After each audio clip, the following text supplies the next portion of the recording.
అందరికీ నమస్కారం. కొత్త కథలోకి స్వాగతం. ఈ కథ పేరు చిదంబర రహస్యం. రచన వసుంధర గారు, భమిడిపాటి రాజగోపాల్ గారు. చిదంబరరావు నేను అప్పుడెప్పుడో టౌన్ హాల్లో ప్యాకెట్ ఆడుతూ ఉన్నప్పుడు పరిచయస్తులం అయ్యాం.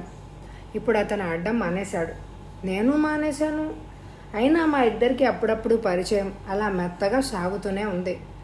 సినిమాలు, పత్రికలు మొదలైన విషయాల్లో అతనికి నాకు సామాన్య అభిరుచులు ఉండడం వల్ల మేమిద్దరం ఎప్పుడైనా ఎక్కడైనా కలుసుకుని చెప్పుకునే కబుర్లు మా ఇద్దరికీ ఉన్న పరిచయాన్ని పెంపు చేశాయి తప్ప పాడు చేయలేదు. మొన్నీ మధ్య ఒక పాత సినిమాకి అతను నేను శ్రీమతులతో సహా వెళ్ళాం.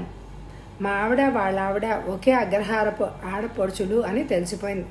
వాళ్ళిద్దరూ ఒసే బ్రహ్మరాంబ అంటే ఒసే సత్తమ్మ అని పిలుచుకుంటూ మమ్మల్ని ఇద్దరిని మర్చిపోయి నోస్టాల్జియాలోకి వెళ్ళిపోతే నేను చిదంబరరావు మాట్లాడుకోవడం మర్చిపోయాం.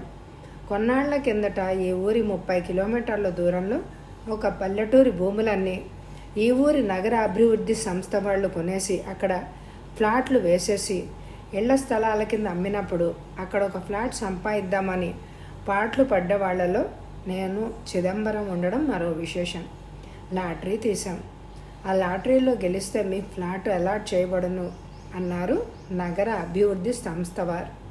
చిత్రం ఏమిటంటే ఆ లాటరీలో నాకు చిదంబరరావుకి విజయం కలగడం, అందులో పక్క ఫ్లాట్లు రావడం, సైట్లు స్వాధీనం చేసుకోవడానికి మా ఇద్దరికి ఒకే రోజు ఒకే టైము ఫిక్స్ చేస్తే అప్పుడు తెలిసింది ఈ మాట. లేకపోతే ఈ నగర సంస్కృతిలో మీ పక్కింటి వాడి పేరేమిటో కూడా మీకు తెలిసి చావదు కదా. ఆ రోజు చిదంబరరావు నాకు ఒక జోక్ చెప్పాడు. అదేదో పాశ్చాత్య దేశంలోనట ఒక ఆయన చాలా కష్టపడి తను ఉంటున్న మహానగరంలో ఒక అడ్రస్కి వెళ్ళి తలుపు కొట్టి అందులోంచి తల యువతలకి పెట్టిన పెద్ద మనిషితో, ఎక్స్క్యూజ్ మీ, నా పేరు వుడ్ యార్డ్ రట్లాండ్, మీ పేరు థామస్ జంక్సిన్ కదా, మనం ఇప్పుడు ఇద్దరం ఒకరికొకరు సమీపంలో లేకపోయినా మరణించిన తర్వాత శాశ్వతంగా మనం ఇరుగు పొరుగుగా ఉండబోతున్నాం. ఎందుకంటే సెయింట్ లూక్ శ్మశాన వాటికలో మీరు రిజర్వ్ చేయించుకున్న పక్క స్థలమే నేను కూడా రిజర్వ్ చేయించుకున్నాను అని అన్నట్ట. అంటే మనం ఇప్పుడప్పుడే ఇరుగు పొరుగుగా ఉండడం జరగదంటారా అన్నాను. అనే అనుకుంటున్నాను. ఎందుకంటే మన విశాఖపట్నంలో ఈ 30 కిలోమీటర్ల దూరం వరకు వాసయోగ్యంగా విస్తరించాలి. అప్పుడు కదా మనం ఇక్కడ ఇల్లు కట్టాలి అన్నాడు చిదంబరరావు. మరి మనము మరీ ఇంత తరచుగా కలుసుకునే అవకాశమే లేదా అన్నాను. ఏముంది, మా ఆవిడ ఊరెళ్ళినప్పుడు నేను మీ ఇంటికి భోజనానికి వస్తాను, అలాగే మీ ఆవిడ ఊరెళ్ళినప్పుడు మీరు మా ఇంటికి వచ్చేయండి అని అతను అన్న తర్వాత ఒకరికి ఒకరు ఎలా వెళ్ళాలి అని డైరెక్షన్లు చెప్పుకున్నాం. చిదంబరరావు వేసిన ఈ స్కీమ్లో మొదటి అవకాశం నాకే వస్తుందని, అది ఇంత వేగిరం వస్తుందని నేను అనుకోలేదు. అతను కూడా అనుకుని ఉంటాడు. ఎందుకంటే వాళ్ళ ఆవిడ పుట్టింటికి వెళ్ళడమే ఎప్పుడవుతుందో ఎరగని చిదంబరరావు మా ఆవిడ ప్రయాణాన్ని ఎలా ఊహిస్తాడు? ఆఫీస్ పని మీద ఢిల్లీ వెళ్ళాను. 17వ తేదీకి చేరాను. 10 రోజుల్లో పని పూర్తవుతుంది అని అంచనా. బాగా ఎరిగిన ఒక ఉన్నతోద్యోగి నా కేసు వినడం వల్ల ఫోన్లు, ప్యూన్లు, ఫ్యాన్లు చకచకా పనిచేసి నా పని 24 గంటల కల్లా అయిపోయింది. తీరా 26వ తేదీన ఊరి చేరి ఇంటికి వెళ్తే గుమ్మానికి 150 రూపాయల గోడ్రేజ్ కంపెనీ వాళ్ళ తాళం కప్ప. మా పొరుగావిడ నా అవస్థ చూసి అడగకుండానే చెప్పింది, మీరు 30 దాకా రారనుకుని పిల్లల్ని తీసుకుని వాళ్ళ మేనత్త గారి ఊరు వెళ్ళింది. అది ఎక్కడమ్మా? రాజోలు దగ్గర ఉందంటండి. వెళ్ళారండి, 29 కల్లా వస్తా అన్నారు. పోనీ తాళం మా ఇంట్లో ఇచ్చి వెళ్ళకూడదు? అయినా ఆవిడ్ని అనడానికి వీల్లేదులేండి, రోజులు అలా ఉన్నాయి, ఎవ్వరూ నమ్మడం లేదు అని సమాచారం సతాయింపు కలిపి నైవేద్యం పెట్టింది. ఆ విధంగా చిదంబరరావు ఇంటికి వెళ్ళాను. ఢిల్లీ నుండి మధ్యాహ్నం 2:30కు వచ్చింది. మా ఇంటికి రావడం, ఆ మాటలు వినడం, వాళ్ళింటికి వెళ్ళడం ఇదంతా 2 గంటలు పట్టింది. 4:30కి చిదంబరరావు ఎలాగో వచ్చేస్తాడు కదా అని వెళ్ళాలన్నమాట. ప్రయాణం చేసొచ్చిన్నారు.